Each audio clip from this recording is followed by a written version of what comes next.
Bienvenidas, bienvenidos a un episodio más de su podcast ñoño favorito de la Laguna, México, Estados Unidos, partes de Latinoamérica, por supuesto nos escuchan en Europa, Etiopía, Nueva Zelanda y claro, el podcast favorito de Camelot, el reino del Rey Arturo. Mi nombre es Abraham Cuellar y aquí en Nerdify, a nombre de mi amigo también Carlos Sánchez, vamos a platicar de Excalibur. Esta película de 1981 dirigida por John Boorman y que se ha convertido en un clásico y una épica del género fantástico. Pero no sin antes escuchar este mensaje de nuestro patrocinador. Este y todos los episodios de Nerdify han sido grabados en Zencastr, una plataforma web para grabar, editar y publicar tu podcast. Puedes grabar voz y video remotamente. Es tan fácil, muy fácil grabar un podcast con Zencastr. Solamente tienes que iniciar sesión con tu navegador y comienzas a grabar de inmediato un podcast de alta calidad.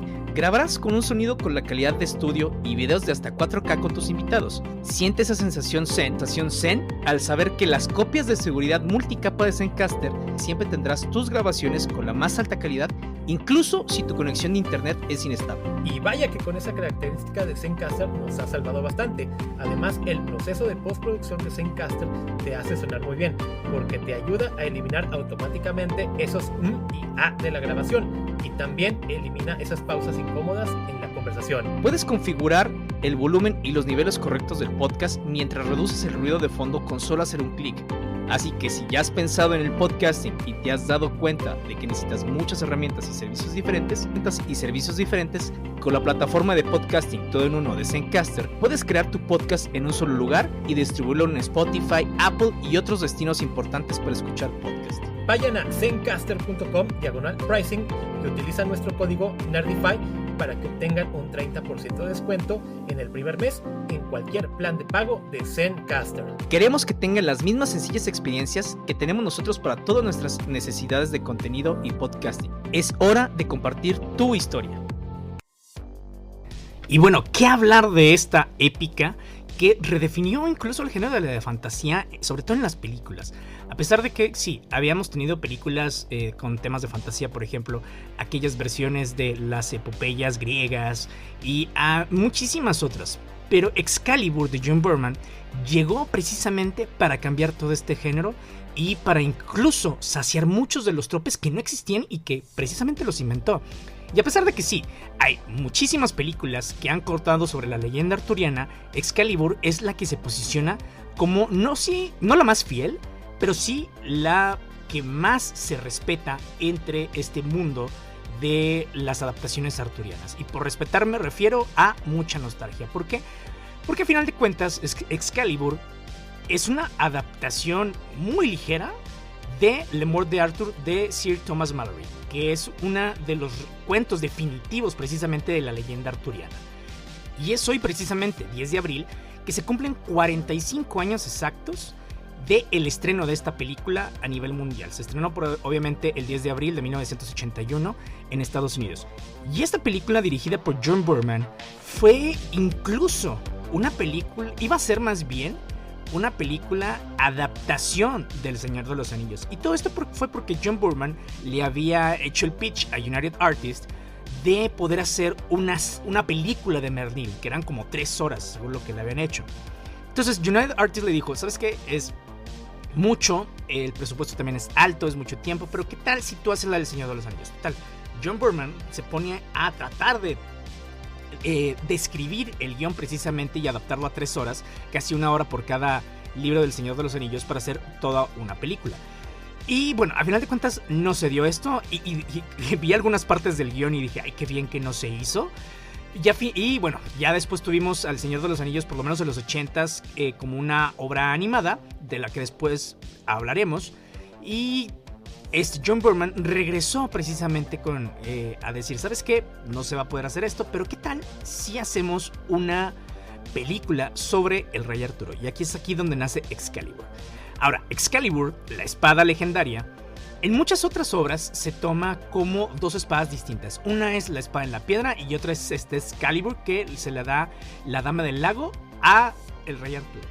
Aquí fusionan las 2 espadas en una sola. La espada en la piedra y la espada mágica es la espada que le dio la Dama del Lago a Arturo. Entonces aquí se fusiona en Excalibur.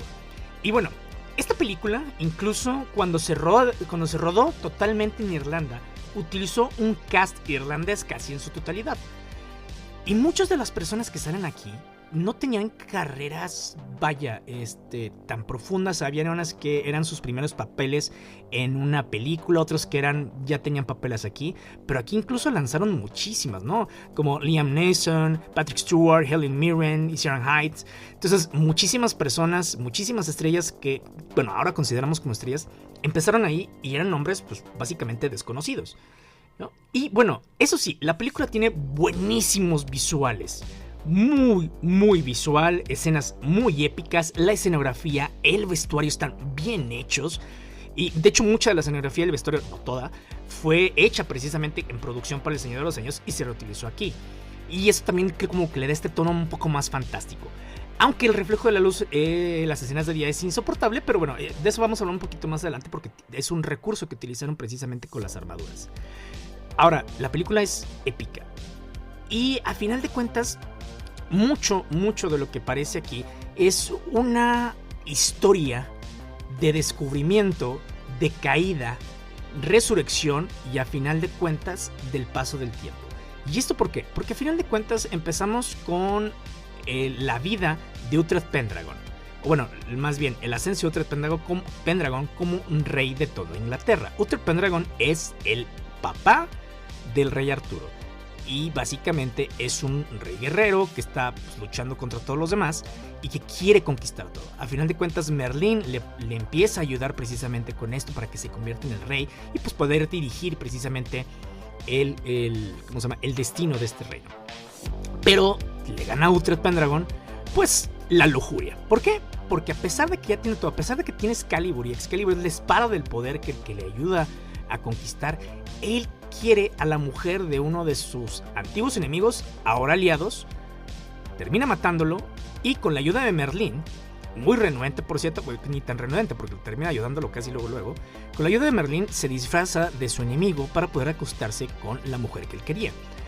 A esta mujer pues obviamente se embaraza y ve que el padre en realidad no es su esposo sino Uhtred Pendragon, la hace su esposa, adopta hasta cierto punto a Morgana Le Fay, que es la hija de esta princesa, que va a ser la media hermana de Arturo.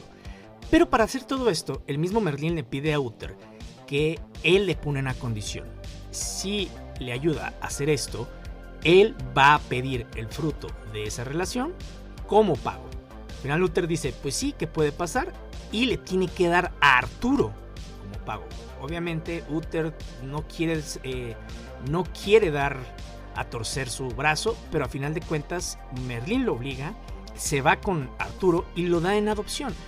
Y después de esto pasa tiempo, Arturo, ya un poco más bien adolescente, va precisamente a acompañar a una justa, a su padre adoptivo y a su hermano adoptivo, que ahí no sabe que ni siquiera es adoptivo, y va como escudero. Y entre una serie de cosas, esa justa es precisamente para ver quién tiene el derecho de tratar de sacar la espada de la piedra y convertirse en el rey de Inglaterra. Arturo logra hacerlo, obviamente ahí hay una batalla, hay gente que no está de acuerdo incluso con que él vaya a ser el rey. Y aquí es donde empezamos a ver un poquito al Arturo joven entrenando, pues que no pasa mucho tiempo con Merlín, donde Merlín le explica quién es él, quién es en realidad su padre y cuál es su destino. Y un Arturo al principio renuente, pero después diciendo, sí, sabes que este es mi destino y lo voy a cumplir. La actuación de Nigel Terry, que es quien interpreta a Arturo desde su adolescencia hasta ya su muerte, y que bueno, más o menos aquí tenía como 30 y tantos años a principios de sus 30, pues se supone que está interpretando a un adolescente. Y sí, se nota muchísimo, una actuación un poco exagerada, sobre todo cuando es adolescente Arturo y que se supone que es como para darle a entender que es un chico inmaduro, pero sí se nota muchísimo y sí es a veces hasta hartante. Conforme va pasando los años, conforme Arturo va creciendo, sí se nota que Nigel Terry, a final de cuentas, va cambiando su interpretación. Nigel Terry, al final, era un actor precisamente de teatro y se nota muchísimo de los recursos que hace al cambiar la voz, al alzarla un poquito más. Y bueno, todos estos, no sé si llamarlos, no artilugios, pero no sé si llamarlos técnicas de actuación precisamente como actor de teatro, se ven aquí. Pero más allá de eso, también aquí Helen Mirren interpreta a Morgana, que durante una muy buena parte de la película no tiene relevancia, ya hasta en el tercer acto, en donde, bueno, pues se ve que todas las maquinaciones de ella pues fueron a final de cuentas para la muerte de Arturo, pero al rato llegamos todavía. Entonces, la película también es muy valorada por estas narrativas visuales, muy muy visuales, y qué decir incluso del soundtrack, en donde se utilizan precisamente partes de las óperas de Wagner, de La muerte de Sigfrido, donde utilizaron a Carmina Burana de Karl Orff en muchísimas partes. Entonces sí, la verdad es que la cinematografía, los sets y la música son buenísimos. Lo único de lo que adolece tal vez esta película, y ni siquiera es de lo larga que es que se nota que quisieron meter muchísima historia dentro de unas 2 horas y media y no logran a veces conectar. Hay escenas que parecen desconectadas las unas de las otras y no hay una progresión muy específicamente de la historia, en donde llega un momento donde te aburre, dices, bueno, y luego que sobre todo en el segundo acto, a mitad del segundo acto es donde se empieza a aflojar un poco la historia, pero a partir del tercer acto es en donde lo vuelve a retomar, porque aquí tenemos incluso a los caballeros de la mesa redonda y con esta parte de las armaduras, en donde cuando vemos a Arturo que se va a casar con Guinevere, donde vemos incluso a Arturo peleando con Lancelot para que lo deje pasar en un puente, y que ahí hace que Lancelot precisamente sea su caballero y su mejor amigo, vemos estas armaduras brillantísimas. Utilizan la luz como recurso para decir, esto está en lo más alto del reinado de Arturo, son caballeros puros, son caballeros que luchan por el bien y la verdad. Pero conforme va avanzando la trama, conforme empiezan a pasar varias cosas, vemos que la armadura se va opacando, se va ensuciando, ¿no? Hasta el punto donde ya no brilla más, hasta que recuperan el Santo Grial de manos de Percival. Pero bueno, al final lo que también estamos viendo aquí es la decadencia de Arturo y la decadencia de los caballeros de la mesa redonda. Porque lo que se nos trata de decir la película no es que todos son buenos al 100%, sino que son humanos y como personas, como humanos, van a cometer errores y no son perfectos. Y aquí vemos mucho de esto. Desde la traición de Lancelot y Guinevere al mismo Arturo, el mismo Arturo tratando de utilizar Excalibur como fuente de poder para hacer lo que él quiere, y que después también el mismo Arturo se da cuenta de que es lo que le va a traer la ruina si lo sigue haciendo de esta manera. Incluso rompe Excalibur en algún momento, en donde utiliza su poder solamente para su propio beneficio, y después se arrepiente, y vemos esta escena donde se arrepiente y empieza a entender. Y después de que Lancelot y Guinevere lo traicionan, vemos un Arturo que se deja, vemos como el reino, incluso como reflejo de Arturo y de lo que él es, vemos como el reino va sufriendo. Y dice, lo único que nos puede ayudar es que los caballeros puedan encontrar el Santo Grial. Y manda a todos sus caballeros a encontrar el Santo Grial. Todos perecen precisamente buscando el Santo Grial, menos Percival. Percival es el que se mantiene fiel de principio a fin a Arturo. Puede encontrar el Grial porque él no quiere el Grial para sí mismo, quiere el Grial para ayudar a su rey, quiere el Grial para ayudar al reino. Por eso al final, incluso después de las maquinaciones de la misma Morgan Le Fay y Mordred, el hijo de Morgan Le Fay, y Arturo, que, como paréntesis, Morgan Le Fay puede derrotar hasta cierto punto a Merlín, puede ella también convertirse, o que Arturo la vea, el mismo hechizo que utilizó el padre de Arturo con la madre de Morgan Le Fay, lo utiliza Morgan Le Fay para meterse en la cama con Arturo, y de ahí engendra a Mordred, que va a ser pues básicamente el final de Arturo.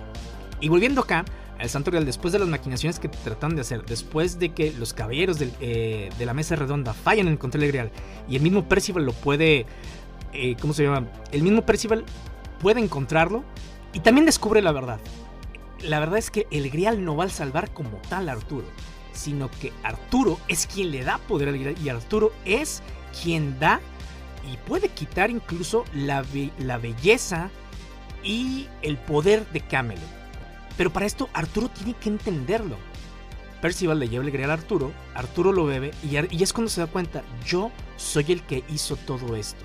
El no hacer nada, el estar en mi propia miseria y el tratar básicamente de decir ya nada vale porque me traicionaron, hizo que su pueblo sufriera. Y es cuando vemos que Arturo otra vez retoma sus fuerzas, retoma Excalibur y va a luchar incluso contra Mordred, que es quien está amenazando su reino. Mordred, su hijo, cuando va a ver a Arturo, le dice que le dé el Grial, y Arturo le dice que también quiere poder. Y Arturo lo único que le dice es, lo único que yo te puedo dar es mi amor. Y Mordred le contesta, es lo único que no quiero de ti. Después de todo, van a luchar. Incluso el mismo Lancelot, que se había fugado después y entendido que había traicionado a Arturo y se arrepiente, se vuelve como uno de estos viejitos cascarrabias y loquitos que empiezan a decirle a todos que no, los caballeros son una mentira, precisamente por lo que él pasó, ¿no? Que los caballeros son una mentira y que nos vamos a ir todos al infierno. Y que incluso alienta a la multitud a que abuchea a Percival mientras está buscando el Grial.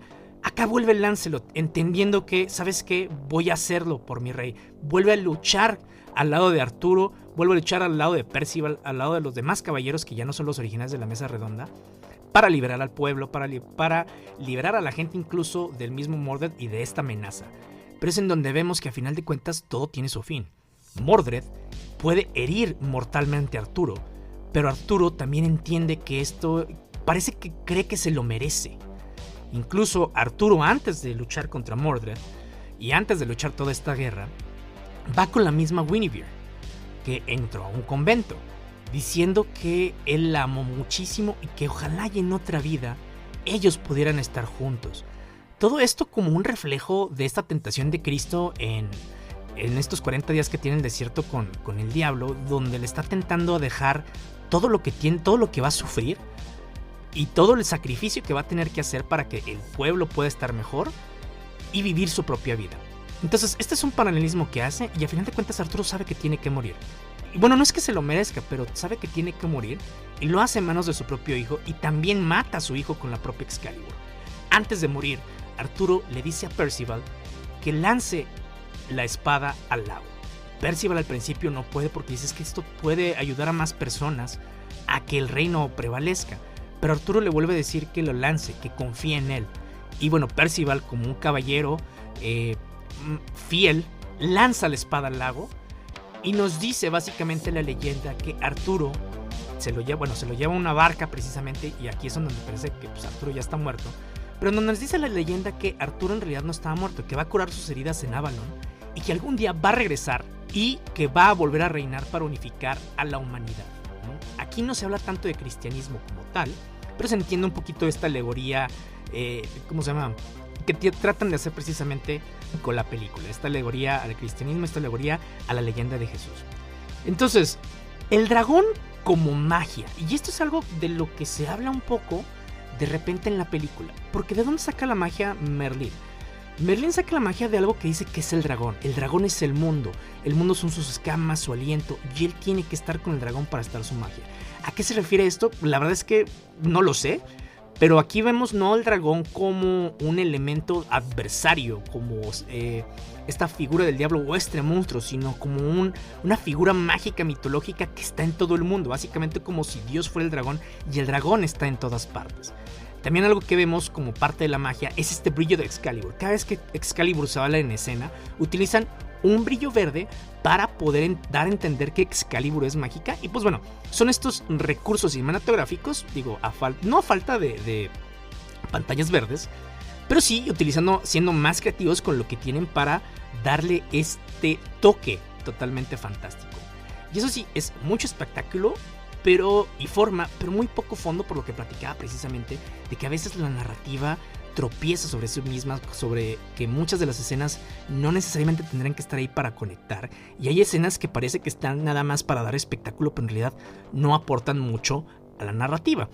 Si bien a final de cuentas conocemos la historia de Arturo y tal vez esto pueda ser, ¿sabes qué? La narrativa no pasa nada, porque a final de cuentas sé para dónde va esto, entonces bueno, es algo que tal vez podamos obviar, ¿no? Y aquí es muy importante decir que, por ejemplo, Zack Snyder, el director de Batman v Superman, el director de Justice League, el director de Man of Steel, es súper fan de Excalibur, súper fan de John Boorman, sobre todo con lo que alcanzó visualmente, y se nota en sus películas, pero también se nota un poquito esta parte de mucho espectáculo, poco fondo. De hecho, la película Excalibur sale cuando en la escena de Batman v Superman, cuando Bruce Wayne sale del teatro, bueno, más bien del cine con sus papás de ver una película, y ahí dice que se está estrenando Excalibur.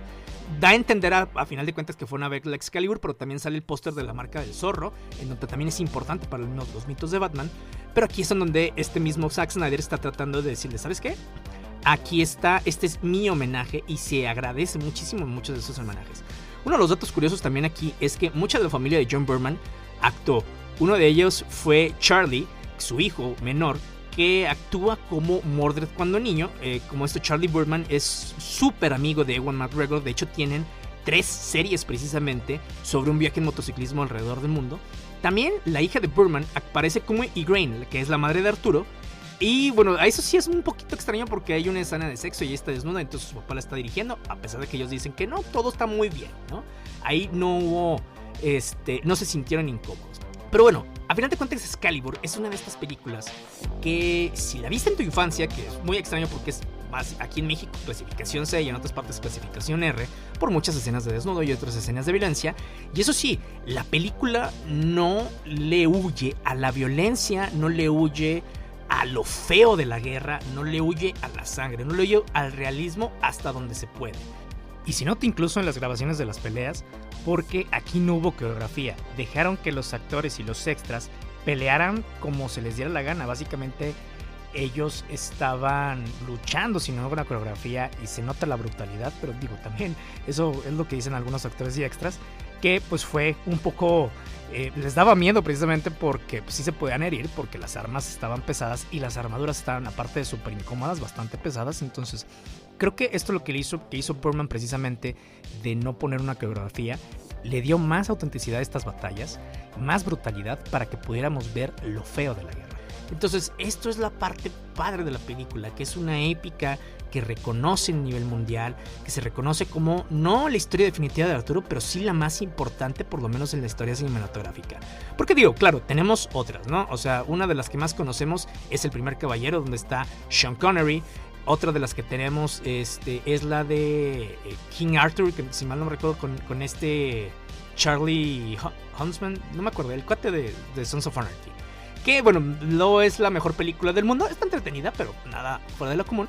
Y bueno, creo que la joya de la corona también es La Espada en la Piedra de Disney, que si bien hay muchas personas que dicen es que sabes que aquí le falta o no es la mejor de Disney, para mí, por lo particular, yo crecí viendo esa película, entonces le tengo un cariño muy especial y creo que gracias a esa película de Disney fui muy fanático durante muchísimos años, todavía lo digo, ya no al grado que lo era, muy fanático precisamente de la leyenda arturiana.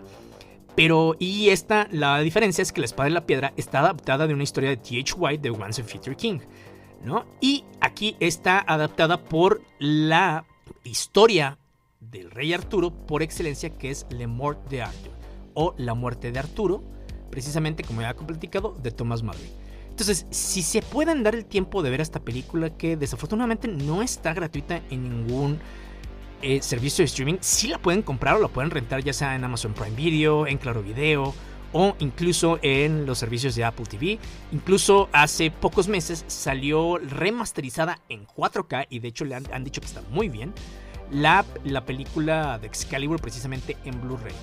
Ahora, aquí en México hay un doblaje, no sé de cuándo es el doblaje, pero se nota que es entre más o menos por ahí de los 90s. Me imagino que la pasaron aquí en la televisión. Pero bueno, a final de cuentas, Excalibur es una película que tienen que ver si les encanta la leyenda arturiana, si les gusta la fantasía, si quieren ver cómo se empezó a redefinir el género de la fantasía, por lo menos en el cine, a través de esta película. Y pues bueno, eso sí, todo de nuestra parte, esperamos que les haya gustado el capítulo. Sacamos episodio cada mes por lo pronto.